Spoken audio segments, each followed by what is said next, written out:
এবং চরপানিয়া এবং চরেঘাট লোকজন যে সম্মিলিতভাবে একটি পাকা রাস্তার দাবিতে মানববন্ধন আয়োজন করছে, আমি তার সাথে সম্পূর্ণরূপে একাত্মতা প্রকাশ করছি। বিগত 54 বছরে আমরা দেখেছি স্বাধীনতার পর বাংলাদেশের বিভিন্ন প্রান্তে যে সুষম বাজেট বণ্টন করেছে সরকার, তার এই সিটিপোটা উন্নয়নের এইখানে কোনো আঁচ লাগেনি। এর জন্য আমি তীব্র নিন্দা এবং প্রতিবাদ জানাচ্ছি।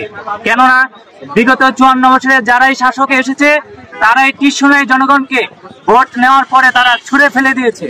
কারণ পাকা রাস্তা এখন এটা নিন্দা। বাংলাদেশের আনাচে কানাচে শহর অঞ্চলে নদী নালা খাল বিলে প্রত্যেক জায়গায় পাকা হয়ে গেছে, কিন্তু এই সিরাজদিখান উপজেলার বালুচর ইউনিয়নের এই রাস্তাটি একবার অবহেলিত, এখনো কাঁচা রয়েছে। বৃষ্টির সময় কাদা জমে যায়, বিভিন্ন গাড়ি উল্টে পড়ে সাধারণ জনগণ মারা যাওয়ার অবস্থা, এবং মুমূর্ষু রোগী যে হাসপাতালে নিয়ে যাবে তা কোনো সম্ভব নয়।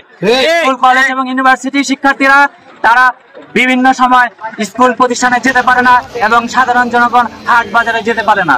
আমি এই জন্য আজকে সিরাজদিখান উপজেলার LECT যে মন্ত্রণালয় যারা দায়িত্বে আছেন তাদেরকে দৃষ্টি আকর্ষণ করছি, এবং স্বরাষ্ট্র উপদেষ্টা সহকারে এবং উপদেষ্টা আদিলুর রহমান স্যারকে সহকারে আমি দৃষ্টি আকর্ষণ করছি, অনতিবিলম্বে নির্বাচনের আগে এই রাস্তা পাকা করে দিন।